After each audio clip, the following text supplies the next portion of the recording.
गोरखपुर लोकसभा चुनाव अपने पूरे चरम पर है। इसी क्रम में गोरखपुर में भी पार्टियों ने कमर कस ली है और धीरे धीरे मुख्य राजनीतिक पार्टियों ने अपना उम्मीदवार घोषित कर दिया है। जहां भारतीय जनता पार्टी ने अपने मौजूदा सांसद रवि किशन को उम्मीदवार बनाया है, वहीं इंडिया गठबंधन से सपा ने काजल निषाद को उम्मीदवार बनाया। इन सब को देखते हुए बसपा ने जावेद सिमनानी को गोरखपुर से सांसद पद का उम्मीदवार बनाया। इस सियासी खेल में इन राजनीतिक पार्टियों की क्या है रणनीति, इसी पर चर्चा करने के लिए हमारे साथ मौजूद हैं सपा के पूर्व मेयर प्रत्याशी श्री राहुल गुप्ता जी, साथ में भाजपा के पूर्व मेयर डॉक्टर श्रीमती सत्या पांडे जी और बसपा से पूर्व मेयर प्रत्याशी श्री नवल किशोर नथानी जी। हमारे संवाददाता ने इनसे बात किया और जानने की कोशिश की कि क्या है इनके पार्टियों की रणनीति, कैसे जीतेंगे गोरखपुर का चुनाव, क्या है उनके दावे, किन मुद्दों पर लड़ेंगे चुनाव। गोरखपुर से EN दिल्ली की एक्सक्लूसिव रिपोर्ट। उसमें गोरखपुर की अगर बात करें तो गोरखपुर से सपा जो कि इंडिया गठबंधन में उससे काजल निषाद लड़ रही है। तो किस तरह से तैयारी आपकी है, जबकि यहाँ पर एक सिटिंग MP है उसके खिलाफ आप लड़ रहे हैं? देखिए, पहले तो मैं धन्यवाद देना चाहता हूँ अपने राष्ट्रीय अध्यक्ष जी को, जिसने बहुत अच्छे प्रत्याशी को इंडिया गठबंधन के सामने उतारा है। मतलब गोरखपुर शहर से 64 लोकसभा सीट से बहुत धन्यवाद देना चाहता हूं, क्योंकि काफी तेज तर्रार प्रत्याशी है हमारी इंडिया गठबंधन समाजवादी पार्टी से प्रत्याशी हैं काजल निषाद जी। वो भी काफी तेज तर्रार महिला है, क्योंकि उनका दौरा आज से नहीं दिसंबर से चल रहा है। लगातार वो क्षेत्र में हर 9 विधानसभा के जो 4 विधानसभा 5 विधानसभा को कवर करने के लिए वो दिसंबर से लगातार चल रही हैं, और जिससे कि पूरे भारतीय जनता पार्टी में हड़कंप मचा हुआ है। उसका प्रत्याशी चूंकि आप जानते हैं कि हीरो है और खाली बस हर हर महादेव का गान गाता है, काम उसके पास एक पैसे का नहीं है। उसका भी पैसा महाराज जी ही लगा रहे हैं, यूज कर रहे हैं। तो आखिर में कहीं न कहीं सोचने का विषय है ये सांसद है कि क्या है, आप मीडिया प्रबंधकों से मैं बताना चाहता हूँ। लेकिन हमारा प्रत्याशी बहुत ही शानदार प्रत्याशी है, जिसकी जीत पक्की है। उनके क्षेत्र में और लोगों में निषाद समाज में बहुत अच्छा मतलब वो जा रहा है, अंतर जा रहा है, वोटों का अंतर बढ़ रहा है हम लोगों के लिए। निषादों में बहुत अच्छा संदेश जा रहा है, महिलाओं में बहुत अधिक जुड़ाव है काजल निषाद से। कहीं ना कहीं हम लोग इस बार ऊपर वाले की कृपा से जीत हासिल करेंगे। गठबंधन की अगर बात करें तो इस बार एक तीसरा फ्रंट तैयार हो रहा है, जिसमें चंद्रशेखर रावण है, ओवैसी साहब हैं और पल्लवी पटेल है। किस तरह से आप इसको देखते हैं कि एक वो जो फ्रंट आ रहा है वो तीसरा फ्रंट कहीं ना कहीं इंडिया गठबंधन को फायदा ही देगा, नुकसान नहीं देगा। क्योंकि आप समझ सकते हैं इनका जो 5 किलो राशन का जो सुविधा है, उससे कहीं ना कहीं समाजवादी पार्टी और इंडिया गठबंधन पे वोट का प्रभाव अच्छा आएगा। इससे बीजेपी का नुकसान होगा। आप जैसे कह रहे हैं कि आप जीत के एकदम आश्वस्त हैं। 2017 की अगर बात करें तो गोरखपुर से आपके गठबंधन की प्रवीण निषाद समाजवादी पार्टी के सिंबल पे जीते थे, मगर इस बार समीकरण अलग है, BSP अलग से लड़ रही है। तो क्या इस बार इम्पैक्ट आएगा वो जीत का? फिर भी मैं आपको यही बताना चाहूंगा कि इसका बहुत अच्छा फर्क आएगा। आप जो भारतीय जनता पार्टी ने 5 किलो राशन देने का काम किया है, कहीं ना कहीं छोटा तबका उससे जुड़ा है। इससे बसपा का नुकसान है और ये भाजपा का ही नुकसान है, क्योंकि जब वो बसपा में वोट देगा तो वो वोट कहीं ना कहीं बदल चुका वोट है। जो कुछ भाजपा में जाता था वो बसपा में जाएगा, तो कहीं ना कहीं जीत हमारी ही होगी। बसपा का तो अपना सेट वोटर्स है ना, तो अगर वो बसपा में जाएंगे तो कुछ वोट भारतीय जनता पार्टी ने भी काट लिया है। कहीं ना कहीं वो वोट समाजवादी पार्टी के लिए प्लस करेगा। वो वोट जहां भी जाएगा वो वोट समाजवादी पार्टी के लिए प्लस करेगा, जो वोट मिलेंगे। हम इंडिया गठबंधन गोरखपुर की बात करें तो किस मुद्दे पर चुनाव लड़ रही है? इंडिया गठबंधन बेरोजगारी पर चुनाव लड़ रही है, महंगाई पर चुनाव लड़ रही है, करप्शन क्राइम पे लड़ रही है। क्राइम है लेकिन लोग छिपा रहे हैं। पुलिस क्राइम होते रहती है तो वो बचने का काम कर रही है। कहीं ना कहीं तो पूरी तरह से महाराज जी को जानकारी ना हो कि कुछ ऐसे मामले आ रहे हैं। पुलिस विभाग को बताया जाता है कि कोई भी केस शाम को हमको दिखना नहीं चाहिए, तो कहीं ना कहीं डर व्याप्त है। मेरा तो मुद्दा बस यही है कि महंगाई और बेरोजगारी पर समाजवादी पार्टी लड़ रही है। जो वृद्धा पेंशन रुका हुआ है, बेवा पेंशन रुका हुआ है, सरकार सब वो बंद कर रखी है। तो कहीं ना कहीं जीत समाजवादी पार्टी की ही होगी।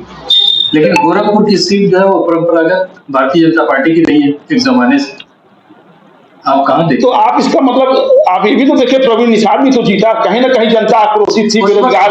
उस वक्त बीएसपी साथ में थी आपकी, इस वक्त बीएसपी अलग है। बीएसपी का वोट जो भी हो बीजेपी का वोट है इस समय, आप जान जाइए, कहीं ना कहीं बीजेपी ही प्रभावित होगी बीएसपी वोट से। सपा का कुछ नहीं बनना बिगड़ना है।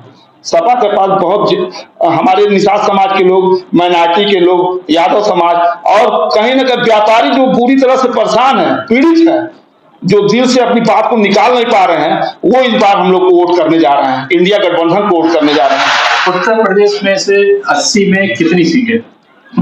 हम लोग 80 में 80 सीटें जीतेंगे इस बार। भाजपा का सफाया होगा, 200 सीटें नहीं पार कर पाएंगी भारतीय जनता पार्टी। जिस तरह से देश में जनता आक्रोशित है, व्यापारी आक्रोशित है, हर वो उद्योगपति आक्रोशित है, बस यही है हमारा। राहुल गुप्ता। ये जो आगामी लोकसभा चुनाव हो रहा है, इसमें गोरखपुर से स्पेशली अगर बात करें तो गोरखपुर की क्या रणनीति है, किस मुद्दों पर चुनाव लड़ा जाएगा? देखिए, लोकसभा चुनाव ये रिकॉर्ड होगा कि एक परिवार से वादी से दूर और एक भारत का जो अपने को प्रधान सेवक कहता है, ऐसे ही प्रधानमंत्री नरेंद्र भाई मोदी जी के नेतृत्व में ये चुनाव हो रहा है। और ये चुनाव उन्होंने जो कार्य 10 साल तक किया उस पे हो रहा है, उसी में ये लोकसभा गोरखपुर भी आता है। और प्रदेश के मुखिया जब से पूज्य महाराज जी बने हैं तब से भी आप देखिए कि ये पूरा प्रदेश एक उत्तम प्रदेश के रूप में पूरे देश में प्रथम पावदान पे पहुंच रहा है। और ये बहुत खुशी की बात है कि जो चुनाव हो रहा है इसमें ऐतिहासिक जीत होने जा रही है। इसमें गोरखपुर भी एक ऐसा संसदीय सीट है जिसमें बहुत अच्छा जीत हो रही है। और मैं जो अन्य प्रत्याशी हैं उनसे यही आग्रह करती हूँ कि आप लोग धैर्य बनाए रखें, क्योंकि आप लोग की जमानत भी जब्त होने वाली है। गोरखपुर परंपरागत भाजपा की सीट रही है, इस बार सिटिंग एमपी जो है वो दोबारा से यहाँ पर चुनाव लड़ रहे हैं, कितना चैलेंजेस होगा उनको? कोई चैलेंज नहीं है। कौन सा चैलेंज है बताइए? माननीय प्रधानमंत्री जी, माननीय पूज्य महाराज जी का जो कार्य है वो बोल रहा है। ये चुनाव जो है जनता स्वयं लड़ रही है और जनता ये दिखाने वाली है कि पुनः तीसरी बार नरेंद्र भाई मोदी जी प्रधानमंत्री बनने जा रहे हैं, और जिसमें कि पूरे एक रिकॉर्ड बनने जा रहा है, रिकॉर्ड बहुमत से ये सरकार बनने जा रही है। मैं अग्रिम शुभकामना बधाई भी देती हूँ। शुभकामना हमारी है कि पूरा राष्ट्र एकजुट होके इस लोक के जो ये चुनाव हो रहा है अपना, खास तौर से महिलाओं से, कि अपने मत का प्रयोग करें और बढ़ चढ़ के करें, सब परिवार करें। क्योंकि अक्सर देखते हैं कि पढ़े लिखे लोग मत का प्रयोग करने नहीं जाते। मत का प्रयोग क्यों नहीं करते हैं? ये ऐसा दान है जो आपको तत्काल उसका फल मिलेगा। हम तीज त्योहारों में दान करते हैं, गंगा स्नान के बाद दान करते हैं, कोई व्रत रहते हैं तब हम दान करते हैं, तो वो दान तो हमें अगले वर्ष अगले जन्म में मिलेगा वो है, लेकिन ये तो हमें तत्काल मिलेगा। इसलिए हम बढ़ चढ़ के मत का प्रयोग करें और एक अच्छी सरकार चुनने में अपनी, क्योंकि ये जो है ये पर्व है, ये चुनाव जो है इसको लोग पर्व भी कह सकते हैं। राष्ट्र निर्माण में महत्वपूर्ण भूमिका निभाने के लिए हम सब एक एक वोट से अपना, हमारे पास 2 वोट नहीं, हमारे पास सिर्फ 1 वोट है, लेकिन हमारी वोट जो बढ़ेगा वो हमारा परिवार भी उसमें समाहित होगा। और हमें पूरा विश्वास, क्योंकि नारी का अगर सम्मान हुआ है तो भारतीय जनता पार्टी की सरकार में युवाओं का सम्मान हुआ है, तो भारतीय जनता पार्टी के नेतृत्व, मोदी जी के नेतृत्व में केंद्र में और प्रदेश में पूज्य महाराज जी के नेतृत्व में बनी है। किसानों का अगर सम्मान हुआ है किसान निधि देके, तो वो भारतीय जनता जनता पार्टी की सरकार नहीं दिया है। आखिर पहले क्या परेशानी थी? तभी तो बहुमत के साथ नरेंद्र भाई मोदी जी प्रधानमंत्री बने, दोबारा इतिहास रचा गया, पूज्य महाराज जी मुख्यमंत्री बने प्रदेश के। ये जनता ने ही ये जनता की जीत होगी, आगे वाली जीत, और नरेंद्र भाई मोदी पुनः तीसरी बार प्रधानमंत्री बनने जा रहे हैं। और उसी में लोकसभा सीट रवि किशन शुक्ल जी पुनः हमारे सांसद गोरखपुर से ऐतिहासिक मतों से जीत होने जा रही है। मैम, अपोजिशन जो इंडिया अलायंस है वो बार बार एक एलिगेशन लगाता है एनडीए के ऊपर कि ईडी द्वारा द्वेषपूर्वक उनके नेताओं के ऊपर कार्रवाई हो रही है। आप इसको किस तरह से देखती हैं? देखिए, कहते हैं ना कि कुछ तो लोग कहेंगे, लोगों का काम है करना। वो जब कहेंगे नहीं तो अपनी बात रखेंगे क्या? उन लोगों ने उनको भी जनता ने दिया था। कितने साल तक कांग्रेस का शासन काला, मिली जुली सरकार रही, और नाम तो अभी उन्होंने इंडिया गठबंधन दिया है। तब उनका जो गठबंधन था, तो गठबंधन की सरकार थी, यूपीए तब नाम था, वो यूपीए की सरकार थी। उस गठबंधन को आम जनता ने देख लिया है, उस गठबंधन को आम जनता ने समझ लिया है, उस गठबंधन को खास तौर से महिलाओं ने जान लिया है। तभी तो मोदी जी के नेतृत्व में सरकार, खास तौर से महिलाएं बढ़ के आगे चढ़ के उसको बढ़ चढ़ के वोटिंग करी और मोदी जी की सरकार बनी। उसका प्रतिफल यही हुआ कि कोई भी महिला जिसको इज्जत घर उनके घर में ही मिला, उनको पक्का मकान उनको खुद का मिला, उनके खाते में जो पैसा आया वो मालिक बनी महिलाएं। गैस का सिलेंडर मुफ्त में महिलाओं को मिला। प्रधानमंत्री जी के जो आपका जन कल्याण जितनी योजनाएं हैं, उसकी जितनी योजनाएं आई उसमें 99.99% महिलाएं उसकी भागीदारियों को लाभ मिला, और जो बाकी वो लाभ जो है उनके परिवार को मिला, तो उसमें भी महिलाएं ही लाभान्वित हुई। मैम, आप पूरे उत्तर प्रदेश की राजनीति को बड़े नजदीक से देख रही हैं और आप बहुत सक्रिय रही उत्तर प्रदेश की राजनीति में। यूपी में 80 में कितनी सीटें? अब 80 में तो मैं तो कहूंगी 80 सीटें, लेकिन फिर भी एक आध देना जनता दे देगी तो वो जनता के हाथ में। लेकिन हमें तो लगता है 80 का 80 होने वाला है, क्योंकि सबसे ज्यादा 400 पार जो है उसमें उत्तर प्रदेश की भागीदारी सबसे ज्यादा होगी, क्योंकि उत्तर प्रदेश सरकार सबसे बड़ी सरकार है देश। गोरखपुर में जो आगामी लोकसभा का चुनाव हो रहा है उसमें आप किस तरह से देख रहे हैं?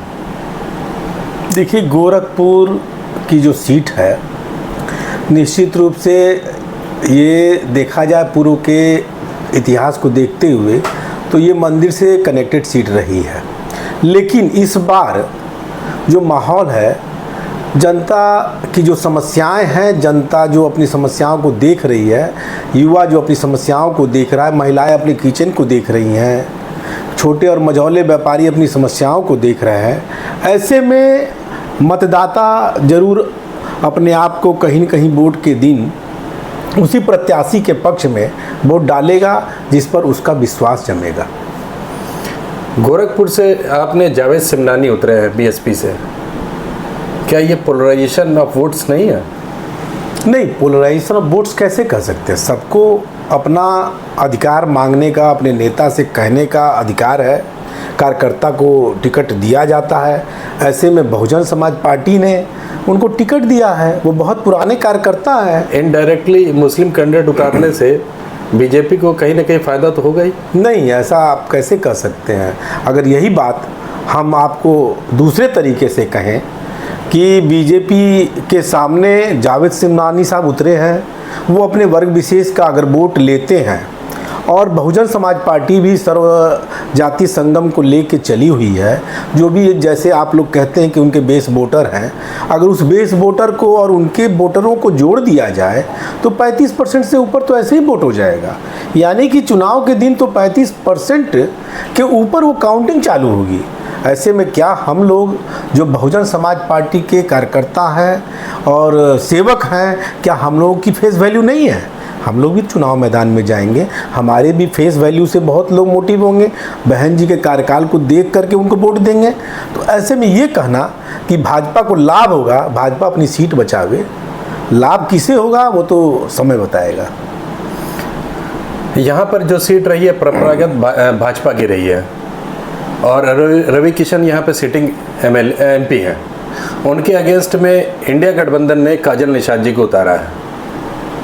दोनों अभिनेता, आपके जावेद सिमनानी साहब का ये कहना है कि ये लड़ाई बाहरी वर्सेस भीतरी का है, आप इसे कैसे देखते हैं? देखिए, प्रत्याशी जो कह रहा है वो गलत नहीं कह रहा है और निश्चित रूप से ऊर्जावान प्रत्याशी हैं, गोरखपुर के बहुत ही पुराने जन्मे यहीं के हैं और ऐसे में जो 5 साल के कार्यकाल को वर्तमान सांसद ने बिताया है गोरखपुर को, उसका आकलन तो जनता करेगी। और जो प्रत्याशी लगा हुआ है, ठीक है, वो कैंपियरगंज की विधानसभा हारी हुई हैं, पूर्व में भी हारी हुई हैं, मेयर भी हारी हुई हैं। ऐसे में अखिलेश यादव अगर उन पर विश्वास करते हैं और आस्था जताते हैं, उनको पूरा टिकट देते हैं, तो प्रत्याशी अपने अपने तरीके से प्रचार कर रहा है। लेकिन जावेद सिमनानी निश्चित रूप से देखिए, जैसे जैसे समय बीतता जाएगा आपको ये एहसास होगा कि निश्चित रूप से धर्म और आस्था से ऊपर उठ करके लोग प्रत्याशी का चयन उसी को करेंगे जो जनता के बीच रहेगा, जनता के दुख सुख में और जनता की समस्याओं को उजागर करेगा। उसी के साथ प्रत्याशी आप देख लीजिएगा 1 जून को अपना जो मताधिकार का प्रयोग करेगा, निश्चित रूप से इस बार भारतीय जनता पार्टी ये मत समझे कि उन्हें बना बनाया पकवान मिलने वाला है। वो अच्छी तरह वो जो पूर्व में उन्होंने लिया है, वो जिस तरीके से उन्होंने लिया है वो जनता जानती है, हम लोग बखूबी जानते हैं। इस बार वो होने वाला नहीं है। मुद्दा क्या होगा इस बार चुनाव का? BSP वही बिल्कुल जो इस समय दुनिया त्रस्त है, पूरा हिंदुस्तान त्रस्त है, युवा त्रस्त है, महिलाएं त्रस्त है, व्यापारी त्रस्त है, कर्मचारी त्रस्त है। बताइए, किसी के चेहरे पे मुस्कान हो तो आप बताइए। धर्म और आस्था के नाम पे आप वोट मांग रहे हैं, अब की बार 400 पार, बिल्कुल आपका स्लोगन सही होगा। ये 400 पार किसके पक्ष में? आप बिल्कुल सही बोल रहे हैं, ये 400 पार भाजपा के खिलाफ, भाजपा के लिए 400 पार नहीं है, ये लागू होगा विपक्ष पर। विपक्ष 400 पार जा रही है, कहीं नहीं लिखा है। आपका जो आपने कहा है 400 पार, वो विपक्ष के खाते में 400 पार जाएगा। ये जनता 1 तारीख को अपने मताधिकार का प्रयोग करेगी। अपनी समस्याओं को देख कर जनता इस बार चुनाव मैदान में बखूबी जानती है कि भारतीय जनता पार्टी किस तरीके के वातावरण को बना करके वोट लेती है। वो इस बार होने वाला नहीं है। BSP हमेशा दलितों के लिए साथ रही है और उनके लिए ही काम किए मेनली। नहीं, ये कहना बिल्कुल गलत है। अगर दलितों के लिए ही काम किए, दलितों के ही वोट पर अगर है, तो पूर्व में 4 बार की उत्तर प्रदेश की मुख्यमंत्री हमारी बहन मायावती जी हैं। अगर सर्व जाति ने अगर वोट नहीं दिया रहता तो ये कैसे सरकार बनाती? बहन जी ही पूरे हिंदुस्तान की एक ऐसी आयरन लेडी है जो पूरा विश्व कहता है कि आयरन लेडी है। वाकई में उनके कार्यकाल को देखिए, आज भी जितने भी प्रचार हो रहे हैं, कहीं सुनने में आ रहा है कि जो उनके कार्यकाल में कहीं भी करप्शन था, कहीं भी ये जो आज इस समय बुलडोजर की नीतियों को बताया जा रहा है, अपराधियों का बताया जा रहा है, तो ये कहाँ कब पैदा हुए? मायावती जी के शासनकाल में तो दिखाई नहीं दिए। तो यानी कहीं न कहीं बहन जी के कार्यकाल को सराहा जा रहा है। अब निश्चित रूप से बहन जी की तुलना किसी भी नेता से, आज हिंदुस्तान में ऐसा कोई नेता नहीं है जो बहन जी से उसकी तुलना की जाए। आज वो डॉक्टर भीमराव अंबेडकर जी के सिद्धांतों को लेकर चल रही है, भगवान गौतम बुद्ध जो हैं उनके विचारों को लेकर चल रही है, अनुयायी जो उनके काशीराम जी के विचारों को लेकर चल रही है। एक भी वैचारिक अगर आप उनके ऊपर कोई भी आरोप लगाएं, वो संभव ही नहीं है। वो महिला नहीं, वो देवी हैं। और इस बार 2024 के चुनाव में एक ऐसा आंकड़ा प्रस्तुत होगा कि बिना बहन जी के सरकार बनेगी नहीं और उन्हें प्रधानमंत्री की कुर्सी मिलने ही वाली है, चाहे वो NDA गठबंधन में आवे और चाहे वो क्या क्या गठबंधन आप लोग कर रहे हैं, इंडिया और इंडिया क्या क्या, वो सारे गठबंधन को तोड़ करके बहन मायावती जी इस बार प्रधानमंत्री की कुर्सी पर आएंगी ही आएंगी। ये मेरा पूरा आपके चैनल के माध्यम से ये मेरी भविष्यवाणी है। आप देखिएगा, ऐसी कोई महिला नहीं है। स्वर्ण समाज की अगर बात करते हैं तो 2022 का चुनाव या उसके बाद आपके एक बहुत कद्दावर नेता सतीश मिश्रा जी कहीं पटल पे दिखते नहीं हैं। देखिए, चेहरे फेस वैल्यू हो जाती है, कुछ नेताओं की फेस वैल्यू होती है, उनके फेस वैल्यू पे ही वोट पड़ते हैं। तो आज आप देखिए बहुत से नेता ऐसे हैं कि जिनका जन्म उदय काम कहीं और पार्टी से किया, आज कहीं और स्थापित है, आज भी फेस वैल्यू है। आप बहुत से नेताओं को देखिए, आज इंडिया गठबंधन में देखिए, चाहे भाजपा गठबंधन में देखिए, उत्तर प्रदेश में देखिए, आज स्वामी प्रसाद मौर्य जी हैं, अपने प्लेटफार्म को तलाश रहे हैं। कुछ लोग हैं भाजपा के दबाव में या भाजपा के मकड़े जाल में फंस करके उन्हीं के गुलामी कर रहे हैं। संजय निषाद जी हैं, मान लीजिए ओम प्रकाश राजभर जी हैं, तमाम ऐसे नेता हैं जो अपने वर्ग विशेष को छोड़ करके निजी स्वार्थ में एक दल के तरफ प्रभावित हो रहे हैं। और ये निश्चित रूप से जो दल है ना, ये इस समय दल अपने आप में इतना प्रभावशाली और कहिए इसको कूटनीति आ गई है, ये सब चाणक्य नीति अपनाते हैं, तो जिसमें हर तरह के नेता छोटे मोटे जितने भी हैं उलझ रहे हैं और इसका प्रभाव पड़ना नहीं है। जनता को अपने चुनाव से मतलब है। वो 1 तारीख को जो चुनाव पड़ेगा निश्चित रूप से प्रत्याशियों का भी चयन होगा, प्रत्याशी को देख करके भी चयन करेंगे। और भाजपा किसी भी प्रकार का इस समय जो कहीं भी प्रचार में सुनने को नहीं मिल रहा है कि हमने 5 साल के जो मैनिफेस्टो में जो वादा किया। आप क्यों नहीं मैनिफेस्टो की बात करते हैं?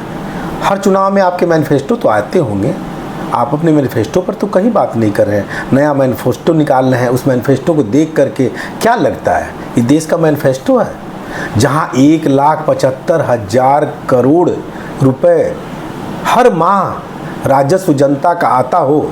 ये पैसा का हिसाब जनता को दे क्यों नहीं रहे आप क्यों इतने जनता के ऊपर बोझ डाल रखे हैं? ये पैसा जा कहाँ रहा है? जनता का पैसा, इस पर ध्यान नहीं दे रहे हैं लोग। ये पैसा हमारा देश का बर्बाद हो रहा है। आज जो 55 लाख करोड़ रुपए के कर्ज में हमारा हिंदुस्तान था, आज वह 1.5 लाख करोड़ के कर्ज में डूबा हुआ है। तो क्या है कि देश की जो जनता है, बहुतायत जनता गरीब है, उसी का फ़ायदा ले रहे हैं। उन्हें फ्री का राशन दे करके और जो भी उनकी नीतियां चल रही है कि वो दे करके अपने वोट बैंक को बना रहे हैं। निश्चित रूप से इस बार जनता भी समझ रही है ये हमारा ही पैसा हमको दे रहे हैं और निश्चित रूप से जनता आकलन करेगी। थोड़ा वक्त लगता है, अब इनका जो 10 साल का कार्यकाल था वो ख़त्म होने जा रहा है। निश्चित रूप से 2024 जो स्वर्णिम भारत की बात हो रही है, तो कोई नेतृत्व करने वाला पैदा ले रहा है बहन जी के रूप में। 2024 के रूप में बहन जी आएंगी, देश का भला होगा। यूपी में 80 में कितनी सीटें बीएसपी को? देखिए, यूपी में बीएसपी की जहाँ तक सीट की बात कर रहे हैं, पिछले 2019 में 10 सीटें मिली है। आज उत्तर प्रदेश में 2nd नंबर में 10 सीटें हैं, लेकिन फिर भी भारतीय जनता पार्टी कहती है कि बीएसपी का जनाधार कम हो रहा है। ये सब वातावरण जो बना करके भारतीय जनता पार्टी ये वातावरण बनाने में बहुत ही आगे है। जहाँ जिस प्रदेश में 10-10 सांसद हों और वहाँ के वातावरण को बनाया जा रहा है कि बहन जी कमज़ोर हैं। अब ऐसे में बहुत ही साइलेंट बहन जी के वोटर बहुत साइलेंट है, जनता बहुत साइलेंट वोट डालती है। निश्चित रूप से ये आंकड़ा बढ़ करके इस बार 2024 में देखने को मिलेगा। फिर भी कितनी सीटें? मैं उत्तर प्रदेश की बात ही नहीं कर रहा हूँ। ये तो देश का चुनाव हो रहा है, हिंदुस्तान का चुनाव हो रहा है, जनता का चुनाव हो रहा है, देश का भविष्य का चुनाव हो रहा है। इस समय जो देश में चल रहा है, युवाओं का चुनाव हो रहा है। इसमें ये दिल्ली का चुनाव हो रहा है। इसमें आप उत्तर प्रदेश से ही तुलना मत कीजिए, सारे प्रदेश मिल करके बहन जी का आंकड़ा, इतना तगड़ा आंकड़ा आपको देखने को मिलेगा कि दिल्ली की कुर्सी कहाँ जा रही है। ये महत्वपूर्ण विषय है। उत्तर प्रदेश भी अपना हिस्सा देगा उसमें, और अन्य प्रदेश के भी जो चाहने वाले बहन जी को लोग हैं, सांसद हैं, वो उनके पक्ष में वोट अपना देंगे। और वो देखिएगा आंकड़ा आपको 4 जून को देखने को मिलेगा, देश की सत्ता किसके हाथ में जा रही है। बहुत बहुत धन्यवाद।